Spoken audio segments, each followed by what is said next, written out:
தம்பி மா என்னம்மா நீங்க பாட்டுக்கு வண்டி மட்டும் வந்து விடுறீங்க? அடியதை பிடிச்சு என்ன பண்ணுவீங்க? இதுதான்பா அர்ஜென்ட்டா கொஞ்சம் ஃபோன் வேணும், பேசணும்பா. போனா ஆமா தம்பி, போன்ல சார்ஜர் இல்லப்பா. என் பொண்ணு பிரசவ வெளில துடிச்சிட்டு இருக்காப்பா. ஃபோன் பேசணும், ஃபோன் கொடுங்கப்பா. சரி சரி ஒரு நிமிஷம் இருங்க. இந்தாங்க ப்ரோ, இந்த அட்ரஸ் இருக்குன்னு தெரியுமா? ப்ரோ. இது நீங்க இந்த பக்கமா நேரா போயிட்டு லெஃப்ட் எடுத்து போனீங்கன்னு வச்சுக்கிங்களேன், மூணாவதா ஒரு கடை இருக்கும். அந்த கடைக்கு மேல இருக்கிறது தான் ப்ரோ. ப்ரோ, உங்களை எங்கேயோ பார்த்த மாதிரி இருக்கு ப்ரோ. என்னையா? எங்க வேலை செய்றீங்க? இங்க என்கேபி ட்ரேடர்ஸ் இருக்குல்ல ப்ரோ, அங்கதான் ஒர்க் பண்றேன். அங்க ஷான் யாராச்சும் தெரியுமா? இல்ல ப்ரோ.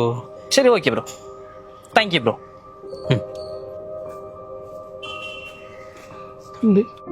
பேசிட்டீங்களா?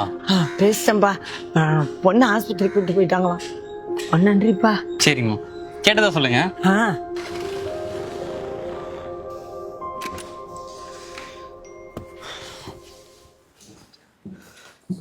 சிவா, குடி கொஞ்சம் தண்ணி எடுத்துருவாங்க.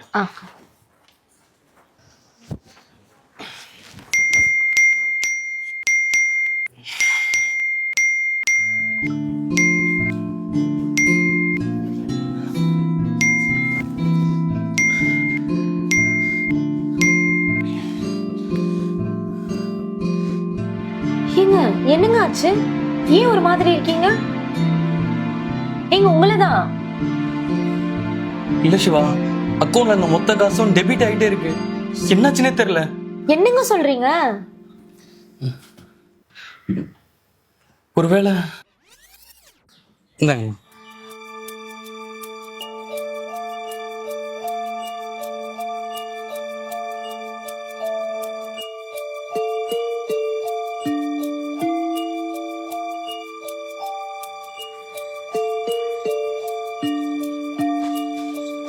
நான் வேலை கட்ட முடிஞ்சா?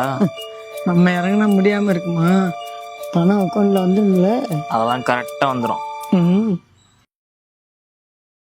என்னங்க சொல்றீங்க?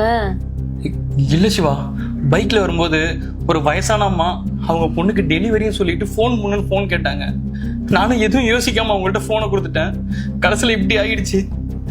நம்ம சேவிங்ஸ்ல வச்சிருந்த மொத்த காசு அதுல தான் இருந்துச்சு சிவா. இப்ப நம்ம என்ன பண்ண போறோம்னு தெரியல. ஃபீல் பண்ணாதீங்க, பாத்துக்கலாம். இல்ல சிவா, குழந்தையோட ஸ்கூல் ஃபீஸ்க்கு வச்சிருந்த காசு, இஎம்ஐ கட்ட வச்சிருந்த காசு, அப்புறம் இந்த ஹவுஸ்க்கு வாங்கின லோனோட காசு எல்லாமே அதுல தான் இருந்துச்சு. இப்ப மொத்தமா போயிடுச்சு சிவா. யாரு என்னன்னே தெரியாதவங்களுக்கு உதவி பண்ண போய் இப்ப நம்ம நிலைமைய பாத்தீங்களா? ச்சே. இப்போ இந்த டிஜிட்டல் டிராப்பிங்லாம் நிறைய நடக்குதுன்னு நிறைய அவேர்னஸ் கொடுத்துட்டு தான் இருக்காங்க. நான் தான் இதை பத்தி எதுவுமே யோசிக்காம இப்படிலாம் பண்ணிட்டேன். இந்த டிஜிட்டல் குளோனிங், டிஜிட்டல் ஸ்வாப்பிங், இந்த மாதிரி நிறைய ஸ்கேம் இருக்கு. அது மாதிரி ஏதோ ஒண்ணு நினைக்கிறேன் சிவா. ஆமாங்க, நம்ம பக்கத்து வீட்டு மலரக்காவோட அண்ணா பையனுக்கும் இதே மாதிரிதான் நடந்துச்சு. அவங்க உடனே போலீஸ் ஸ்டேஷன் போய் சைபர் கிரைம்ல கம்ப்ளைண்ட் பண்ணிருக்காங்க. நாமளும் இதே மாதிரி கம்ப்ளைண்ட் பண்ணா நம்மளுடைய பணமும் சீக்கிரம் கிடைச்சிருங்க. அப்ப நம்ம உடனே போயிட்டு போலீஸ் ஸ்டேஷன்ல கம்ப்ளைண்ட் கொடுத்துட்டு வந்துடலாம் சிவா. சரிங்க. வா.